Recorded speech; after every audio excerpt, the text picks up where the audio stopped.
So here we go. It's our August meeting of NMSR, New Mexicans for Science and Reason.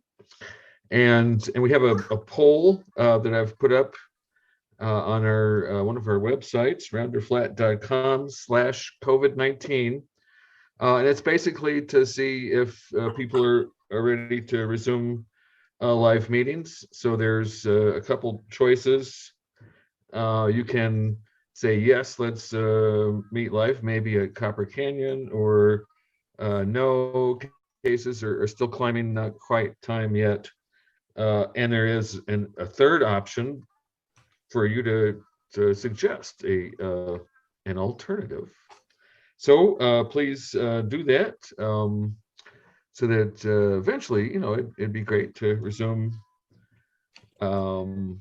in-person meetings, but that damn virus is still batting around. So, and by the way, Dave, yes, Jacobs said that he's feeling like crap, and that he was voting to not resume the meetings because he may be suffering from the big C.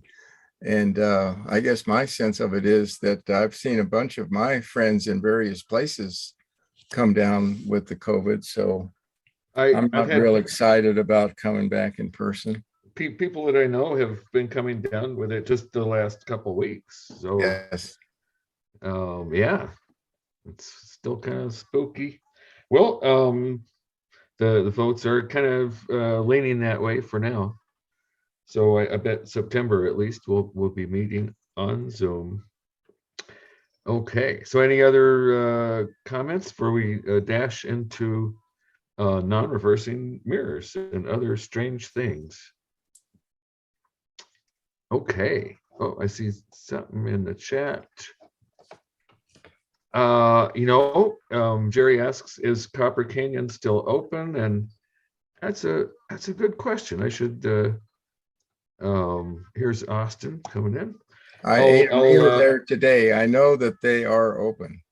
Okay, but are they open at evening? That's a great yeah, that's the thing. I live just across the street from Copper Canyon, and I haven't seen it open in the evening anytime. Oh dear, I better give them a call then. Okay, well there goes that plan. Well, maybe not. Maybe not. The main reason is that they told me the last time I asked, which was some time ago, is they can't get staff. Wow.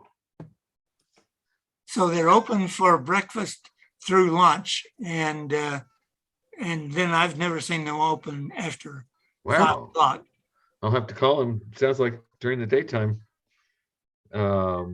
I'd prefer it, but it may not be possible. Yeah, thanks for the heads up.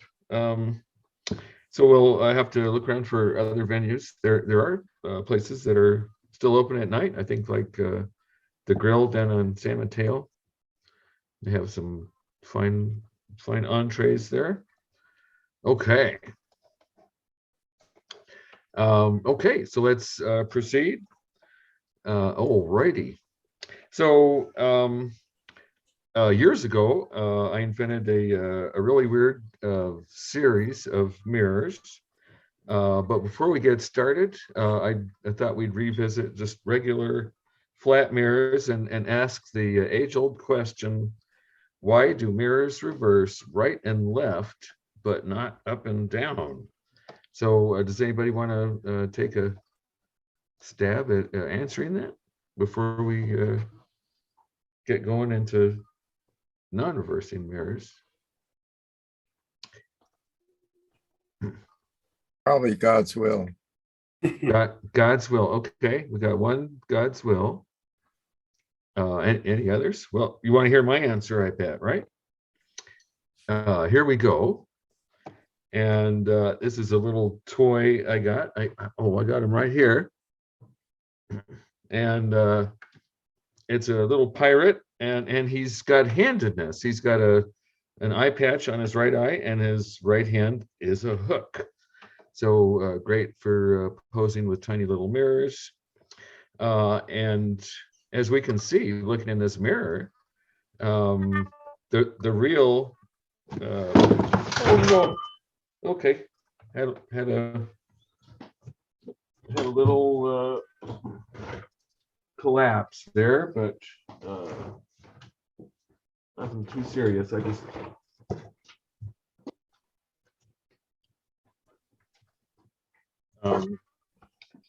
just want to get my bottle.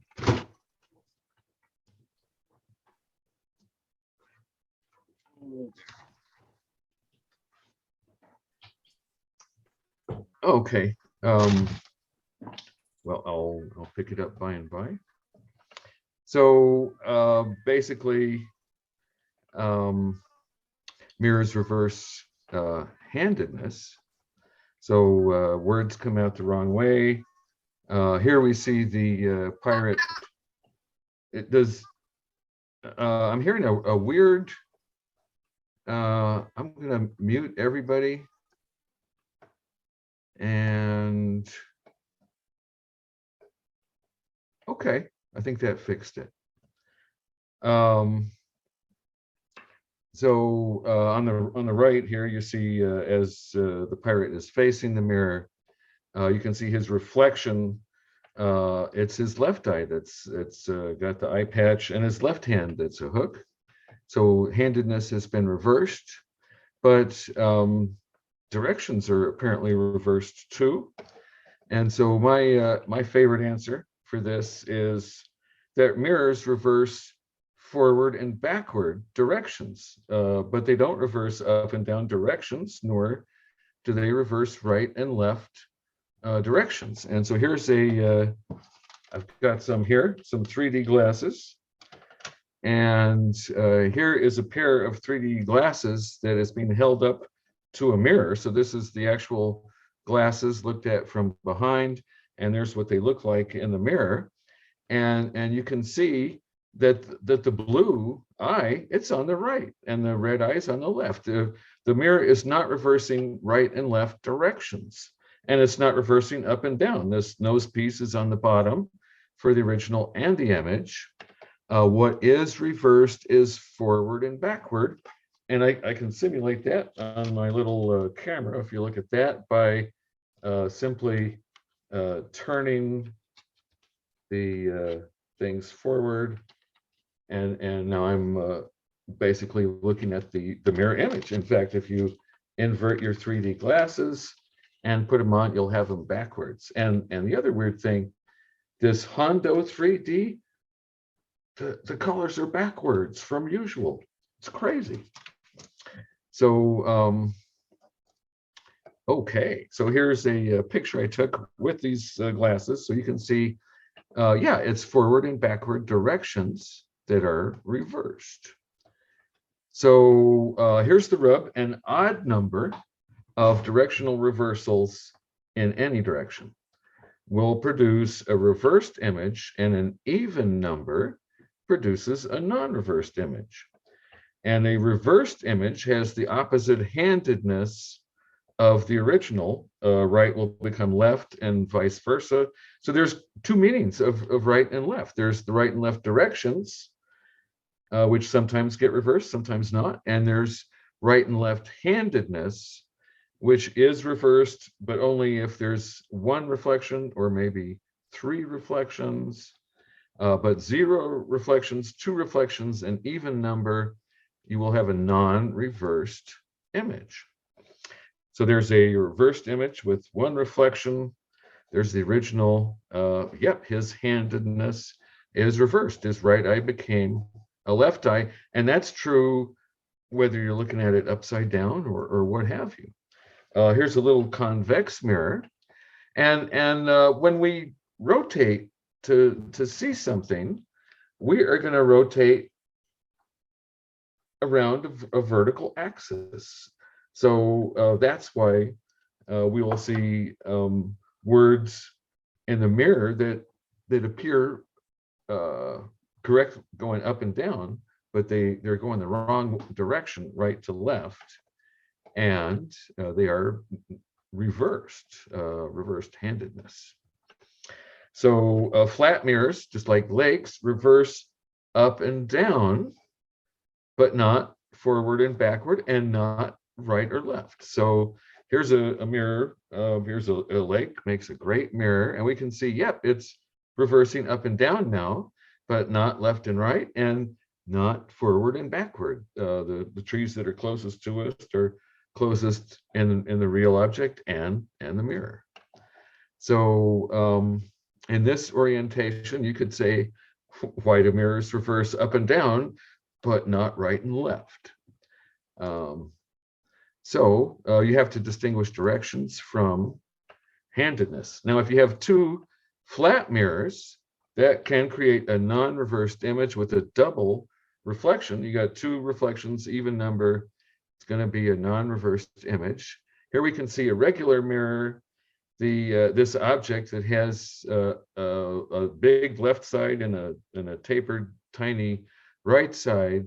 When that's viewed in the mirror, and you just follow the rays, it's the left sides on the big sides on the left and the small sides on the right, just like the original, but that involves that handedness change. When you have two mirrors, if we look at the small point, it's bounced twice, and when it comes to the eye, it looks like it's over here. And if we look at the big end, it bounces twice, and when it comes to the eye, it looks like it's over here. And the net result is where the big end is on the left here, it's on the right there. Things come out the right way. They are non-reversed. And here's a little picture I took with my coffee cup. Let's go Darwin. And you can see in the single reflections, it's backwards. But in the double reflection, it reads perfectly. So there's a non-reversed double reflection image.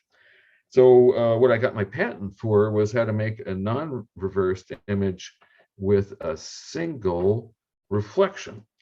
And here's my patents back from the 70s. And basically what I developed was that as a flat wave hits a saddle-shaped surface that's convex in this direction, but concave in that direction, a saddle surface, it will, the horizontal waves will be converged. They'll just like a concave mirror, but the vertical waves will diverge just like a convex mirror. And when you think of what that involves with the actual mirror, basically this flat wave, as it comes back, it converges horizontally to not a focal point, but a focal curve. And then it spreads out from that curve. And by the time it gets to your eye, you're looking at a slightly distorted image. The curvatures aren't exactly the same. So you get what amounts to a little astigmatism, but you can get very decent non-reversed images with a single reflection. So here's a little computer thing I whipped up. When you hold up your right hand and look at the mirror, you see your right hand.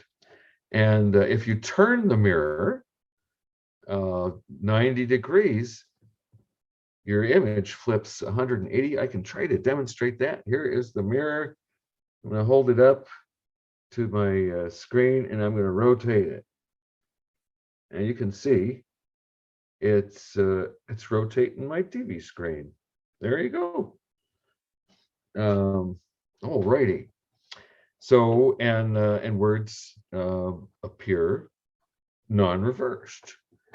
All righty. So here's a little image I took this morning where I have the Let's Go Darwin coffee cup to establish this is a picture of the normal world, not the reversed looking glass backwards world of Alice in Wonderland.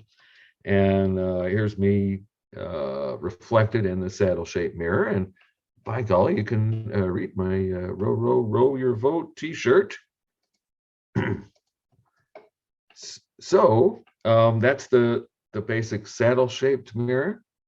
Let me see. I heard a chime. So let me see if we got any. I don't. There we go. Participants. Okay, I don't think I have anybody new to let in. Great.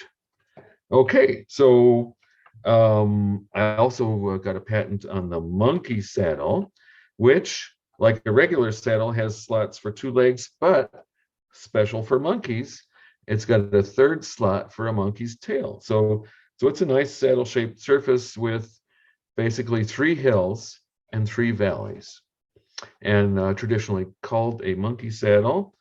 Here's a little 3D rendition of it as it's rotating around.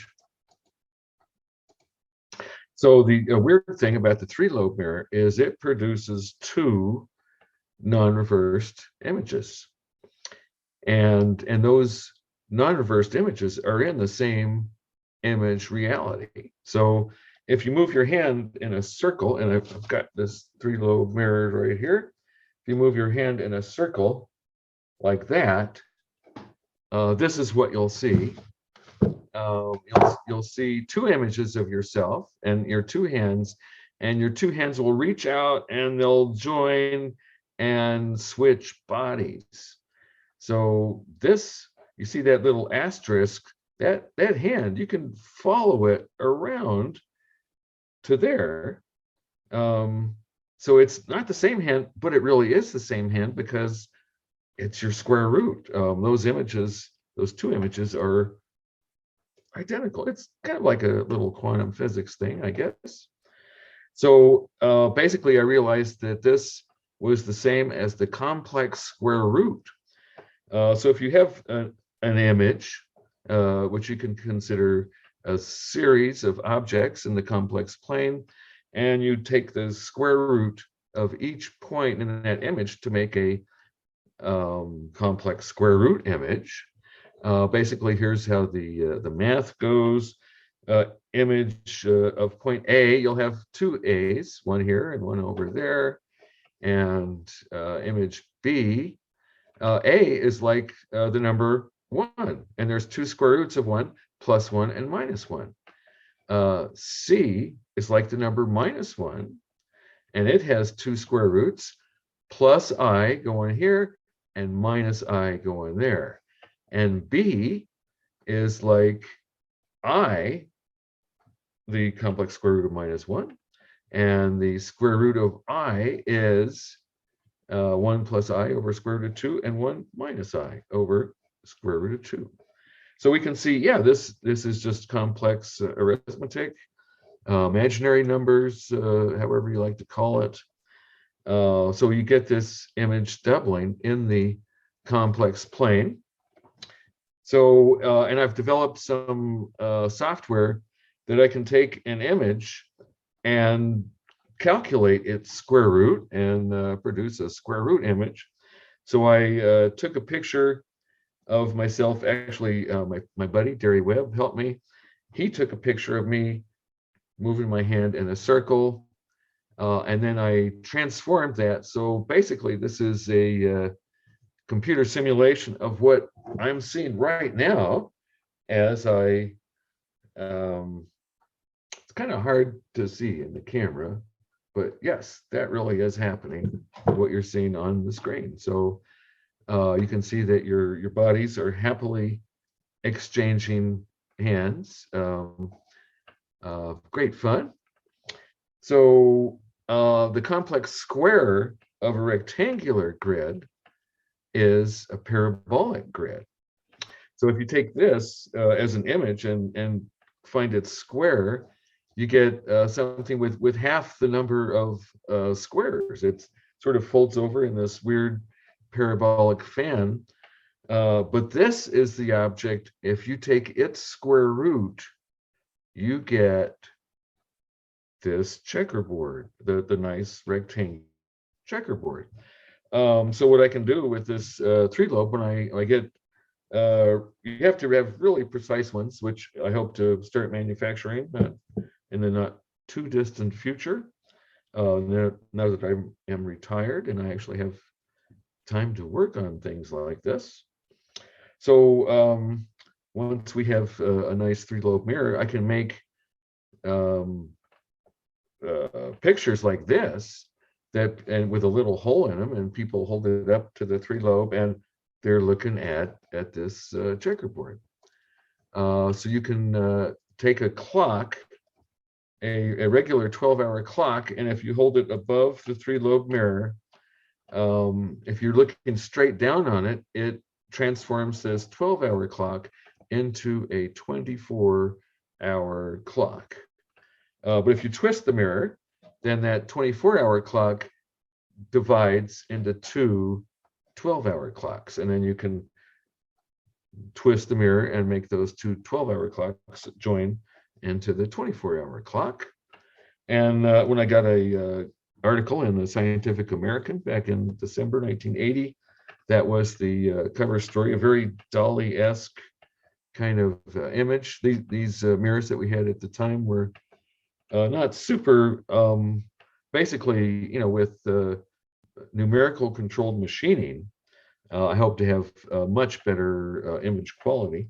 But here you can see we're holding up this 12-hour clock, and there is the image of a 24-hour clock. Pretty neat. So I can use my little program that I developed to square the queen. And when you do that, you get this weird object with only one queen's head, because when you square something, if you square 2, you get 4. If you square -2, you get 4. So the squaring operation, you go from 2 things to 1 thing. And then when you look at this with the mirror, and basically you have a big printout of the parabolic queen, and you hold it up to the 3-lobe, look through that hole, and you'll see the real queen card with the 2 heads and the 2 diamonds and the 2 scepters and everything all rectangular. Pretty neat.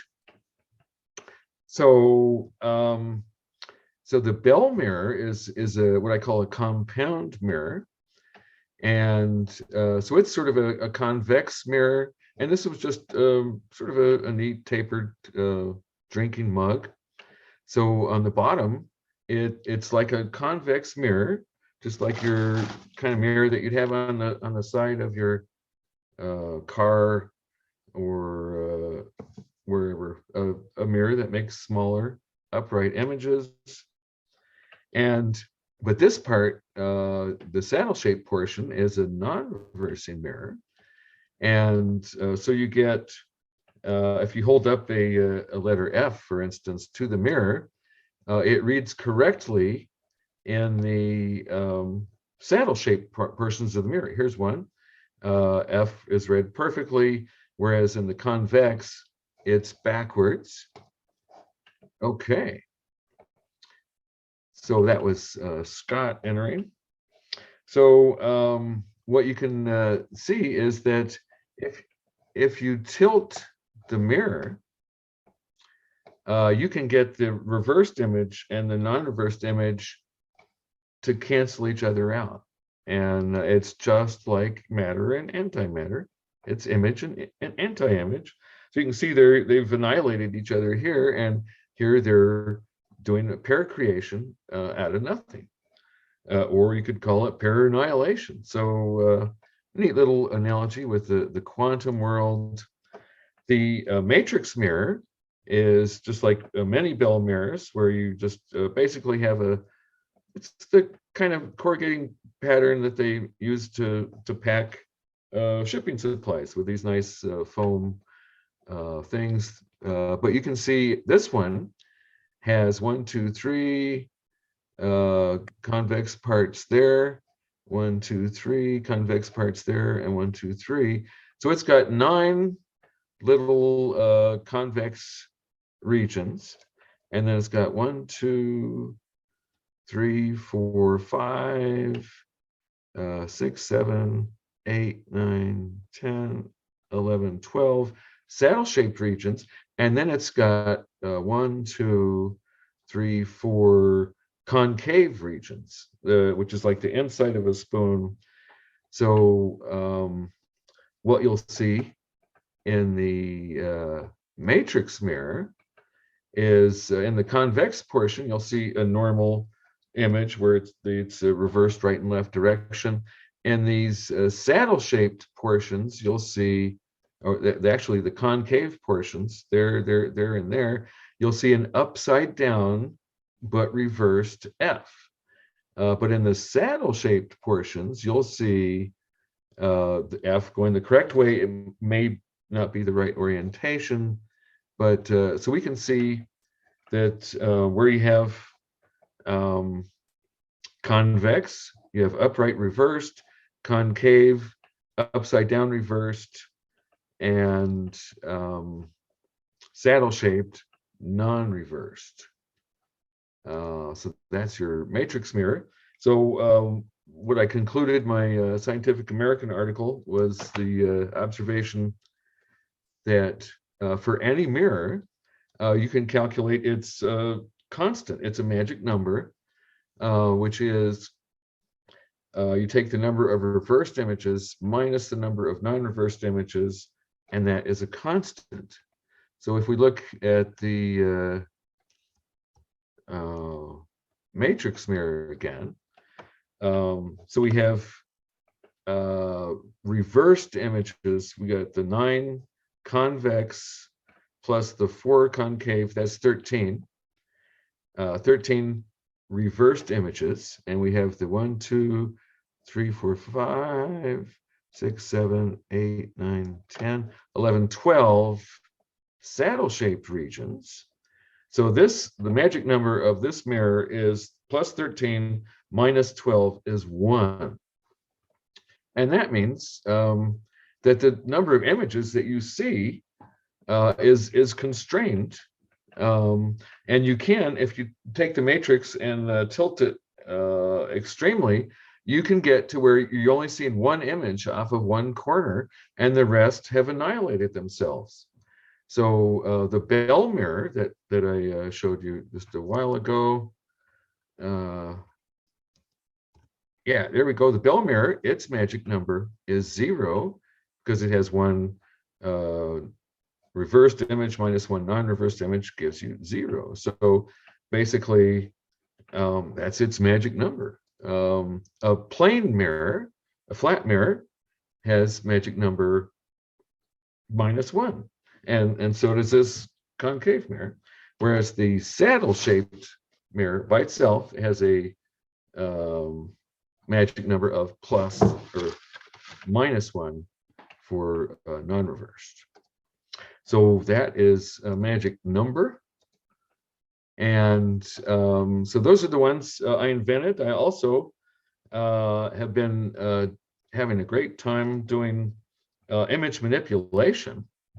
And I think I'm going to use that to create a new twist on an old art, which is the art of using simple mirrors like a conical mirror or a cylindrical mirror. And I do have some cones that the machine shop helped me make. I got to get those polished up.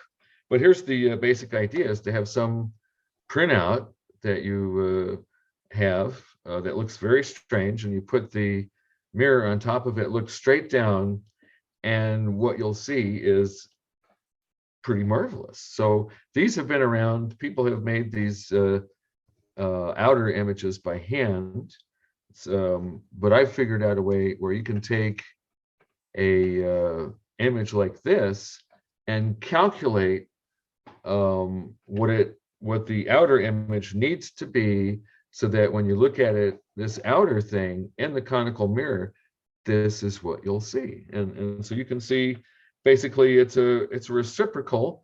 Things that are appear at the center of the cone are actually closest to the outside here, and this A appears here, the D farther away. So pretty fun. It's called Anamorphic Art. So here's what I propose to do is to create a website where somebody could upload their picture. You know, this one says happy birthday Aunt Sally, #1 mom in Michigan. They send it to me. I use my little program to turn that image inside out, and I send this off to them along with a shiny conical mirror. And then the idea is Aunt Sally gets this in the mail. She says, "What is this horrible thing?" And I'm supposed to put this mirror down, and she does, and there it is. Happy birthday, Aunt Sally. So I'm going to call them crypto cards, and I think it's way easier to manufacture than those 3-lobe or 2-lobe mirrors. So I think I may even try to get started on these guys. So there's my weird mirror invention. And so how am I going to get these out to the world? So they're not really practical for things that like you use mirrors in cars. To put a non-reversing mirror in the car would be deadly dangerous, because in a car, your normal rear view mirror does not reverse right and left directions. You see something on your right, it's on your right. If you had this as your rear view mirror, you see something on the right and you veer left to avoid it, bam, you just clobbered them. So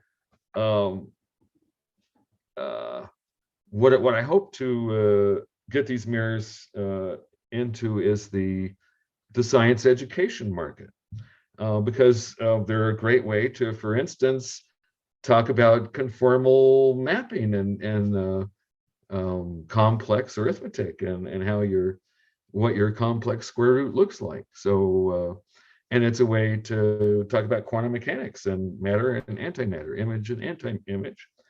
So there's all sorts of neat sciencey applications, and I just love being able to have a mirror that you put your hand around and you see your two images swap hands. I think that's pretty bizarre.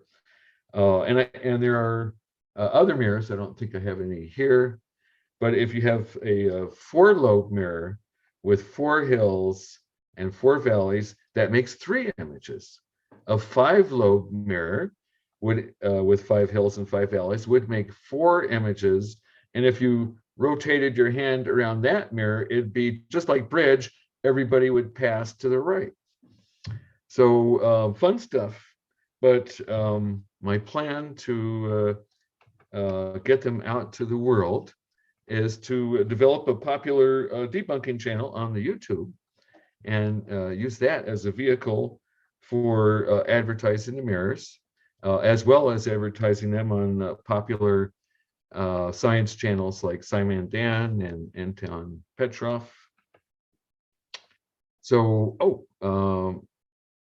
I've got lots of fun videos to apply for these. Here's fire juggling. We're loading.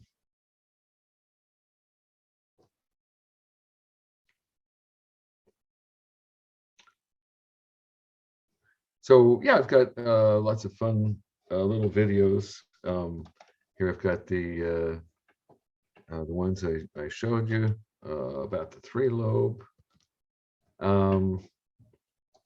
Okay, so topics.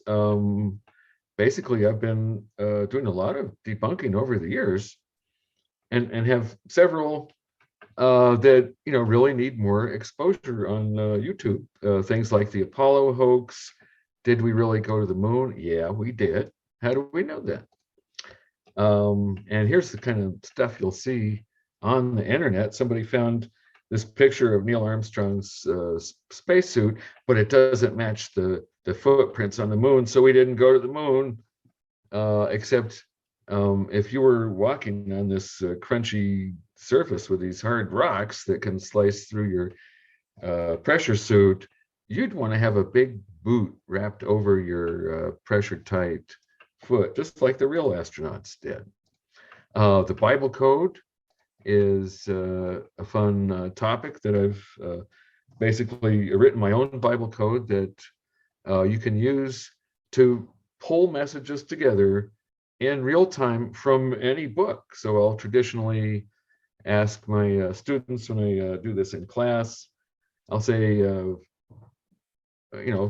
what's hot, what's topical this week. One year, the students did Harlem Shake, and so we looked in, I think, Harry Potter for the Harlem Shake, which was some viral thing a couple of years ago, and sure enough, boom, the Harlem Shake was found in this mysterious Harry Potter code. There's other codes like code 19 in the Quran, which I've also looked at, and it's just basically data mining. It's finding coincidences because you are zeroed in on just the coincidences you want to find, and you ignore all the other coincidences, which actually greatly outnumber them.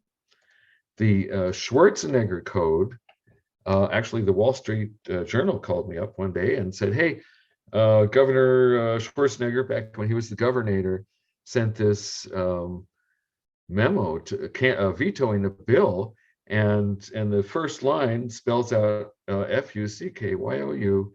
And so the press called me and said, well, people are saying that the governor did this on purpose, that he was telling the assembly where to go. But we called the governor's office and they denied it. And they said, no, it's just a coincidence of the way letters work. We didn't do that. So I wrote a little application and found out indeed this was pretty unlikely. I was able to find smaller words equally scatological in literature like Paradise Lost by James Milton. He's got a nice SHIT in there, but this one, it would have been billions and billions of memos to make this happen by chance. So nuclear power, one of my favorite topics, and a lot of people are still against it, but I'm still kind of hoping that we might be able to use it as a way to get power without burning a lot of greenhouse gases up.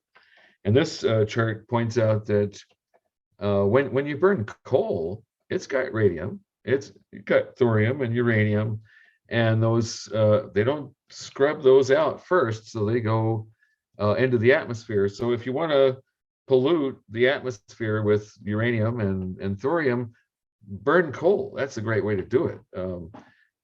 Using those uranium and thorium in a nuclear reactor is a much more controlled way to keep them from the environment. Free electricity. This guy came to New Mexico several times with his perpetual motion stick, and that's always fun. Climate change denial, always a hot topic. Here's good old Ted Kaczynski. The face on Mars, and back in the day, this the possibility that it might be a real face was making mainstream journals like Applied Optics. But since we got some good high-res photos, we've kind of learned it's just a hill on Mars. Oh well. Was Shakespeare a fraud? Did the 17th Earl of Oxford really write his plays? It's not really a science topic, but the things that the Shakespeare deniers do to deny Shakespeare are straight out of the pseudoscience manual. Bigfoot controversy. We had a fun piece that we did with Larry Barker on Channel 7 about UNM and their big Bigfoot conference that they had up in Farmington. And we actually invited one of those speakers to Kreider, Rob Kreider, to come to New Mexico, show us his Bigfoot evidence, and kind of not that convincing, but we did have a dialogue. Anti-Einstein and relativity. One of the things I hope to make some YouTube videos on is that I've got some animations I've created to describe how time dilation works, how length contraction work. And they show these little Minkowski diagrams, but they're movies. So you can see the shapes, spaceships moving around in real time. It's pretty fun. And I think an instructive way to present relativity without having to master the Lorentz transform, which it can be pretty tricky. Holocaust denial is still out there. So I've done some looking into that. This is Deborah Lipstadt, who has written a great book about remembering the Holocaust. And she absolutely will not debate the deniers. She says it elevates them, puts them on a stage where people see two equals arguing about history, and you shouldn't have to be debating established facts. That's her frame of view. So flat Earth, I've got a bunch of things, and I think, you know, if I can become friends with Simon Dan and Bob the Science Guy, and they have a significant following, I think flat Earth may be my ticket to getting some attention for my channel. So basically, I've got some specific things, like if you go out on the equinox, the sun rises directly in the east, and you can do that anywhere in the world, and absolutely can't do that on a flat Earth.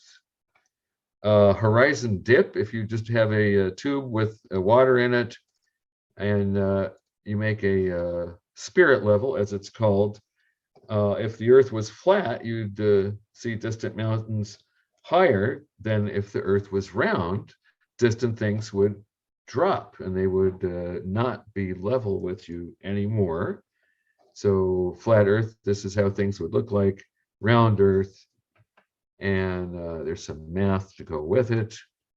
And my uncle took this in Malibu, and you can see when you're at sea level, wow, the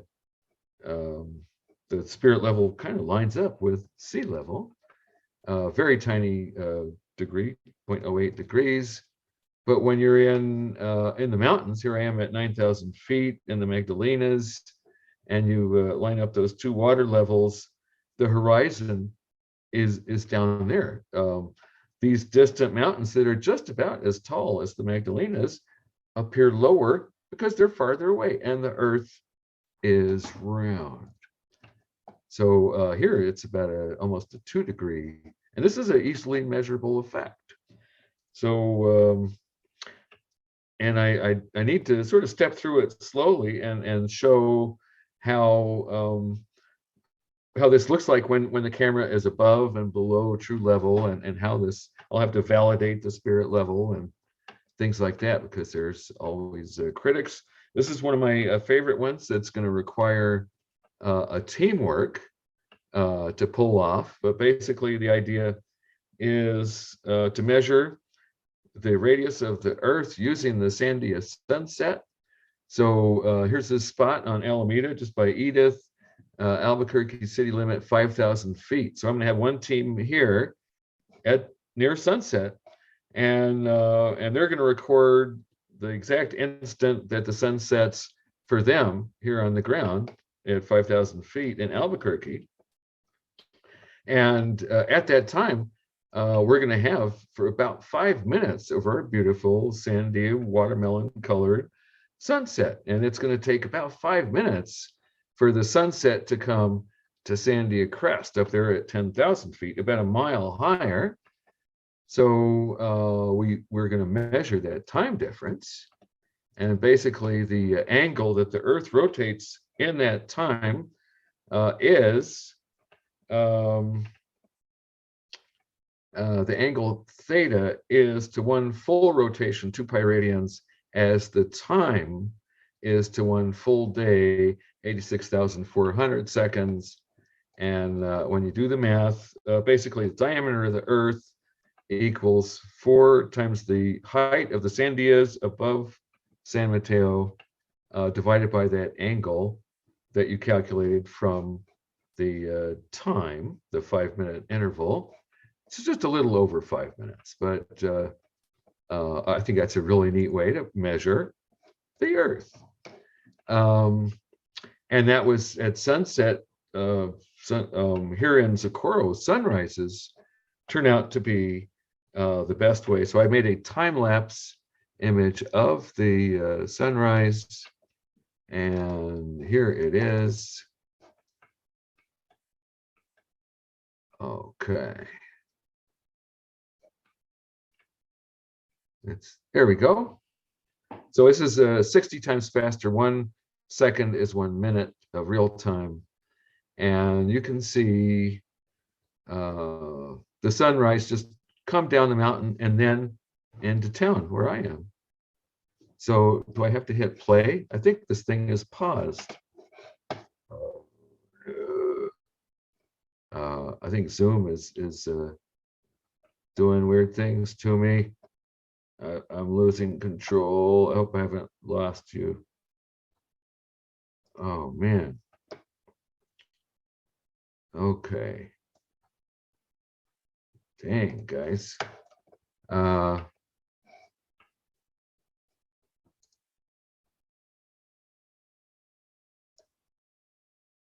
Okay, here we go. I think it's playing now.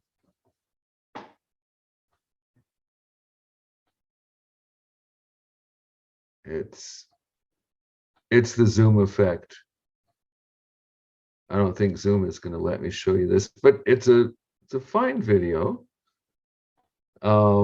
Basically, it shows the sunrise coming down the mountain and then into the foreground.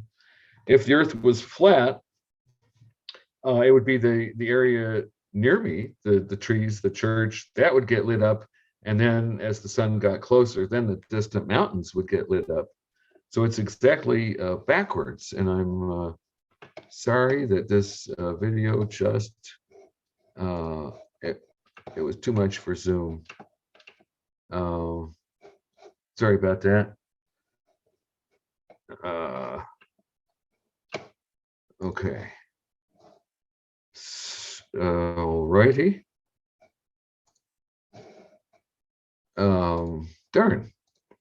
So, but that's a great one.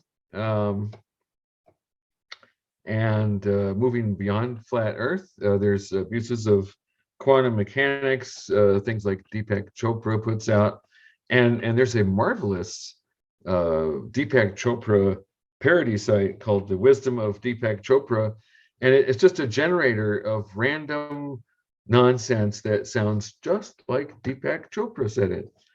So that's kind of fun, and it's fun to, you know, take real Deepak Chopra statements and then mix it with 3 or 4 of these artificial intelligence generated ones, and challenge people. Okay, who's the real Deepak Chopra?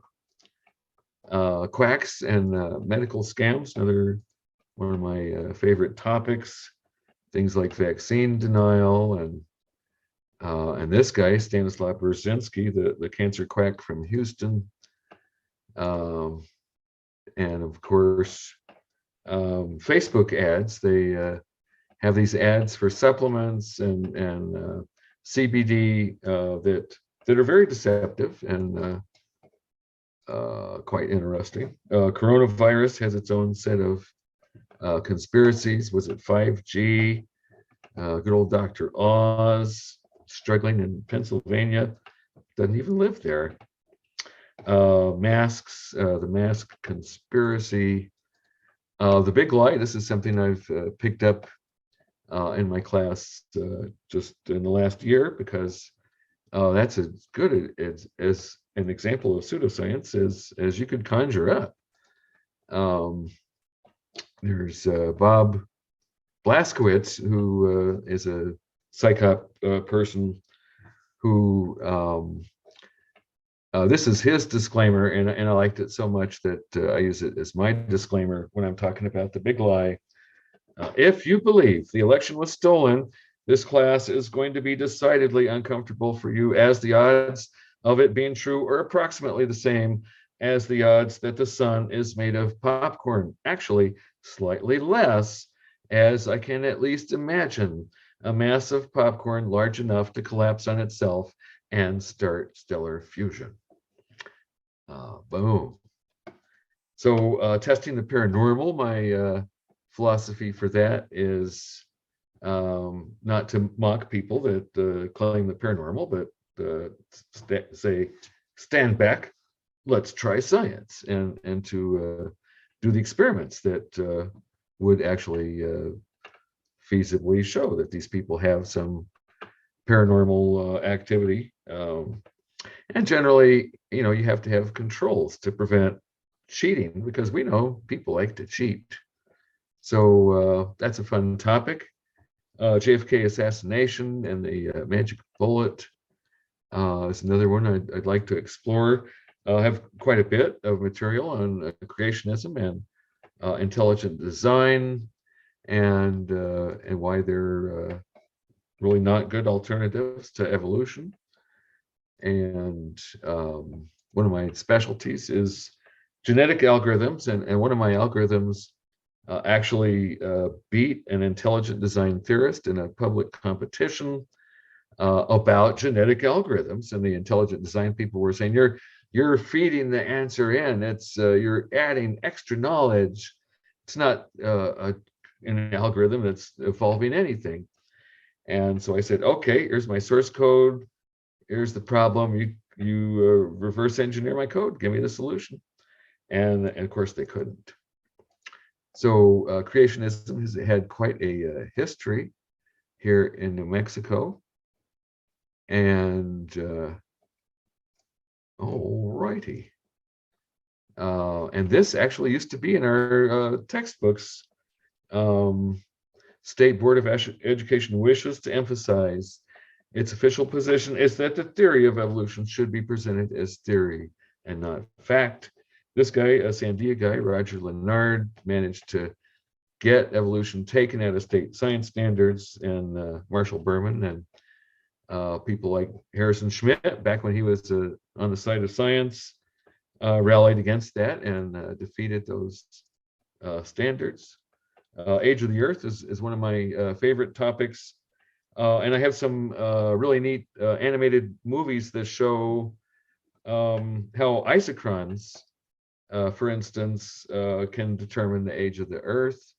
So I've got these animations that show what an isochron chart would look like if you could watch it evolve over 5 billion years. Because when we come on an isochron chart, it's just a static thing that we've measured some mineral ratios. But if you can see how they would be changing through time, you can sort of understand how this weird thing called isochrons even works. And there's even a more powerful technique, Concordia Discordia, that can give you valid estimates of the age of things, even if there has been a massive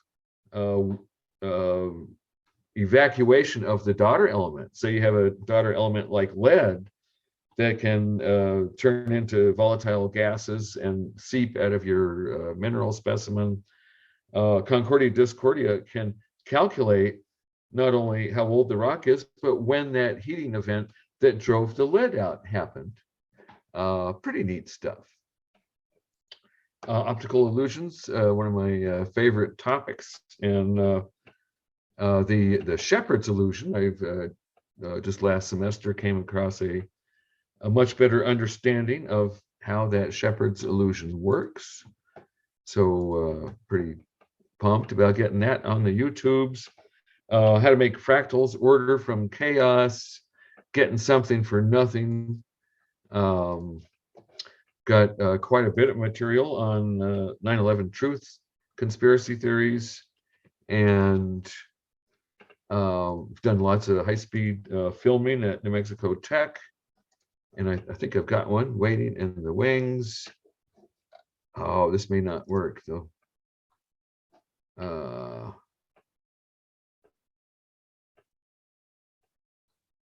we'll see. Yeah, this one's working fine. Bam. So I love the parabolic shape of that rice, but the thing here, this is 3 pounds of rice, and as it hits the scale, it's going to go way past 3 pounds. It's going to go all the way around and then to 3. So that just shows that when things fall, they carry with them quite an impact, which the truthers have to deny. I'm going to try this one more time.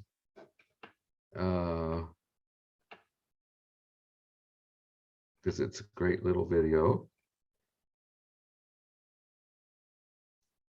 I think it's just too much for Zoom. Looks like it's trying.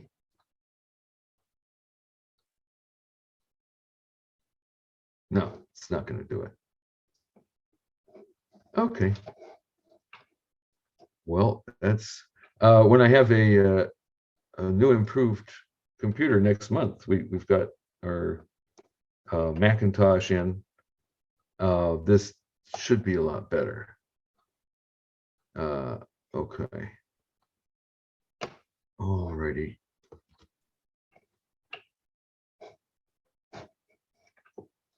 Oh yeah, got the zoom effect there. Okay.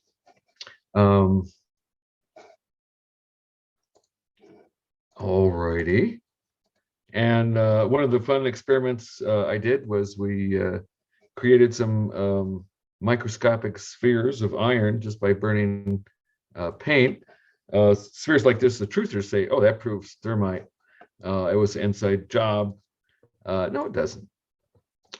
And this is a picture of me taking 2 iron cannonballs from the Civil War, one of them wrapped in aluminum foil, and you smite them together, and you get so much heat from the kinetic energy, and it pulverizes the aluminum foil, and you have rusty iron oxide, aluminum foil, and great heat, and it creates the thermite reaction.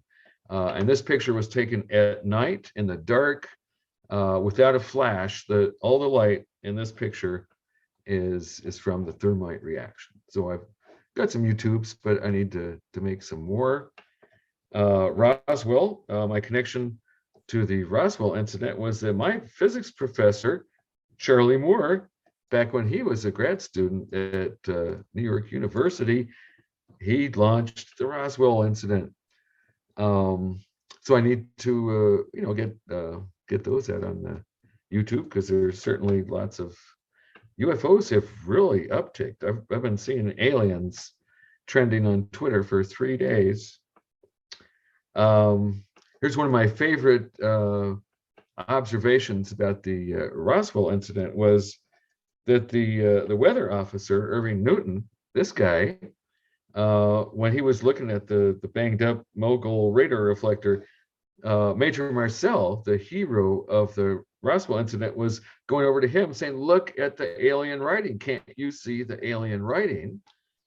And all the UFO people say, oh no, this is a hoax. They dragged this in. They forced Marcel to pose with it. He was utterly humiliated. And this clip from the movie, he's just utterly humiliated to have to pose with this. That's just some tin foil. But he was trying to convince this guy that the crummy tin foil had alien words on it. So it just doesn't add up. It's the showstopper for Roswell. Here in Socorro, we've got our world famous Socorro incident, which could have been, they were testing the surveyor at a White Sands. That's one of the hypotheses. I've gotten letters from students that said they were out, blowing up, using dynamite to blow up 55-gallon drums, and what fun that was. Sterling Colgate, former president of New Mexico Tech, back in the days, had a good indication that it was a student-led hoax. But when I asked him about it before he died a couple of years ago, he couldn't remember a darn thing. So Socorro When I talk about UFOs, I always show this graph from XKCD that shows the year from 1980 to not quite present, and percentage of population carrying cameras with them every waking moment of their lives. 0 pretty much in the 1980s, and now it's almost 100%. And so in the last few years, we've conclusively settled the questions of flying saucers, lake monsters, ghosts, and Bigfoot. And I asked the students, hey, if you're able to, if the mothership appeared outside the classroom, who would be able to take a picture of it right now? And everybody raises their hand.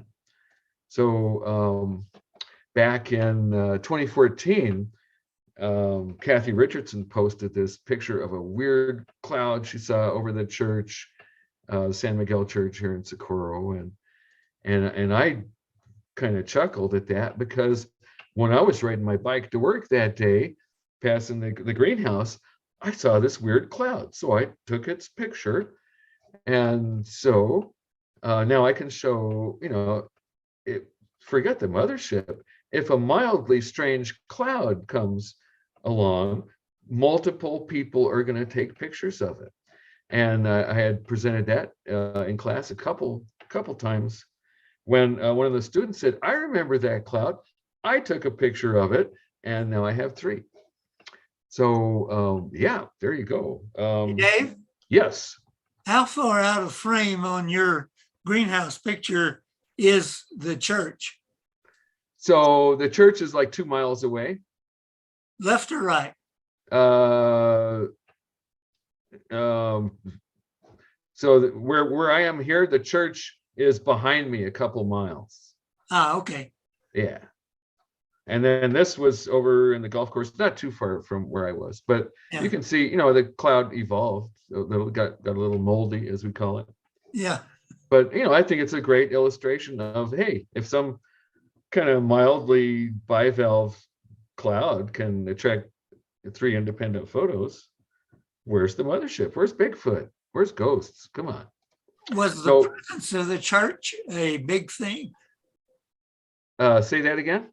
In the first photo, did people make much of the presence of the church?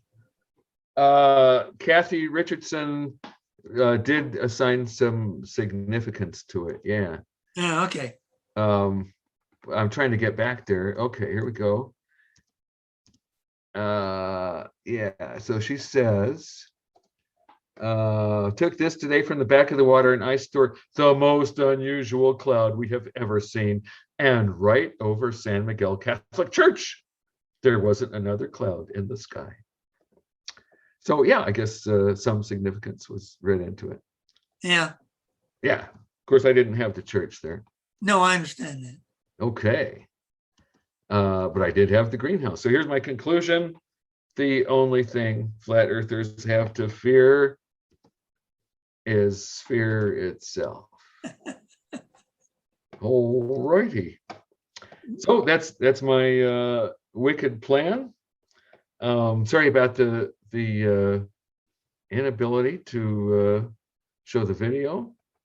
I guess that so I hope when we get our Macintosh revved up that we'll be able to show movies like that better than on a clunky old Windows machine.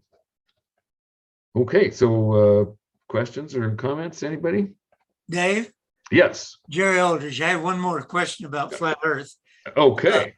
Has anybody asked flat earthers whether they believe all of the meteorologists, observational meteorologists, the weather guys in the southern hemisphere, like Argentina, Australia, South Africa, etc., are in on the conspiracy to make their plots of wind direction around lows different than the wind directions around lows in the northern hemisphere? Oh, that's a good question. I have not heard that specifically. Some of the claims are that you can't even go to Antarctica. There's this big fleet of military boats that prevents anybody from because you could go to the edge, Well, So, you could go to Buenos Aires. yeah, You could go to Auckland. yeah, You could go to Victoria or Sydney or Perth. You could go to any number of places that are 5 degrees below the equator in the south yeah, direction. And there's a sort of a backup there. Why do hurricanes never cross the equator? yeah.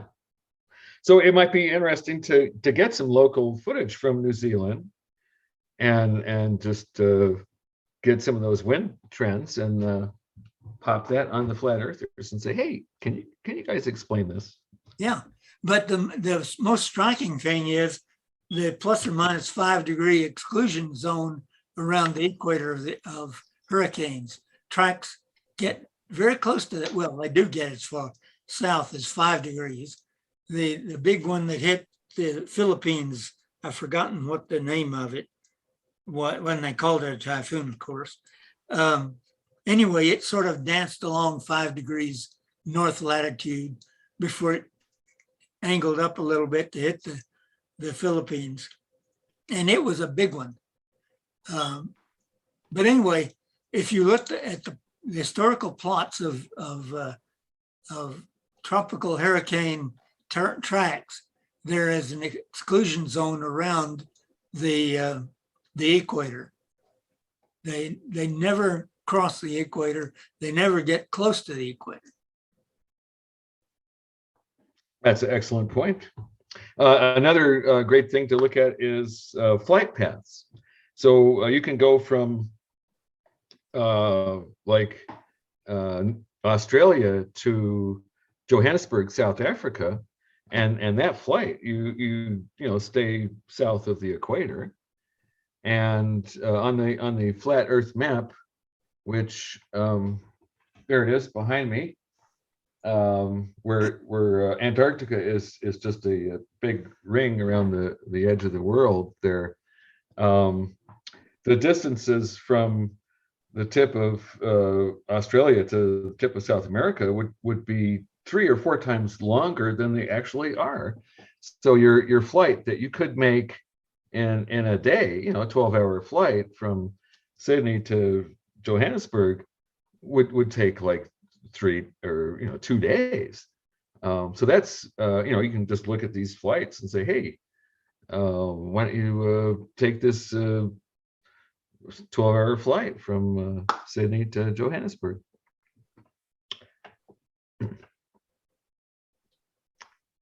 Thanks, Dave. Alrighty. Any other questions? It's gonna be fun. It's a lot of interesting stuff, and I'm really looking forward to getting the debunking channel going as a vehicle toward basically there's always advertisers on YouTube, but if I have my own viewing audience, I can advertise on my videos and actually get people interested in watching a 10-minute video on how to take their complex square root. So I'm enthused. Alrighty. One other question about your mirrors. Sure.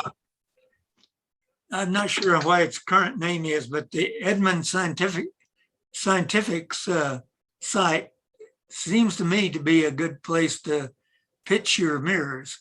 Might be. So once I have some in hand, that certainly might be worth looking into. Yeah. Okay. Catalogs. Yep. And museum, it's a great sort of novelty for like Explora. So that's one market I'm going to look at is the museum gift shop market. All righty. Dave, Yes. Austin meeting. Who makes those mirrors? Where could you get one? Well, I do, and I don't have very many. So my plan is to I've wanted to do this for years and years, but just was too busy working and having a family. So my plan is to get to the machine shops, get some injection molds made with Ah, computer numerical controlled machining. right. I have equations for all these, and I have a lot more, technical capability than back in the 70s. So, yeah, that's the plan, is to get some injection molds, start pumping these things out. So, give me a couple of years, and then maybe I'll have that answer that you want. Okay, I'd Okay, like to get one. I'd like to get one time. yeah, they're going to be fun. You can make a saddle wire frame with a soap bubble, dip that into soapy water, and you'll get a little saddle surface. And if you have a dark background and bright light on your face, you'll see your non-reversed image. That's how I discovered him way back when. Right. Thank you. Yeah. Okay. I see Marilyn has a question. She had her hand up. Yes, I do. Dave, when I was a kid, I remember being in a furniture store and standing between two dressers with mirrors and see your reflection going back and forth almost infinitely Oh to yeah. smaller and smaller and smaller images. And that it's really freaked me out. There are some elevators that have wall-to-wall mirrors, and in those elevators, there's a whole lot of you. Yeah, that's really interesting. Oh, yeah, it's great fun. Okay, looks like some more chat things. Yeah, Cindy. Ooh, The Magic Cindy Castle built deformable mirrors. How interesting. What was that? The Magic Castle had, they may still have some of those infinite mirror things. Taking a few books and making it into a library that you can see down the hall of it. Hey. Super. That's the Magic Castle in Los Angeles. Okay. Fun. All righty. If there's no more questions, we'll see you in September. We're still working on the program, but thanks everybody for joining along. Sorry about those videos. I might be able to splice them in to the YouTube when I make the YouTube of this meeting. So I'll maybe give that a try. All righty. Well, take care, everybody, and be careful out there. We'll catch you next time.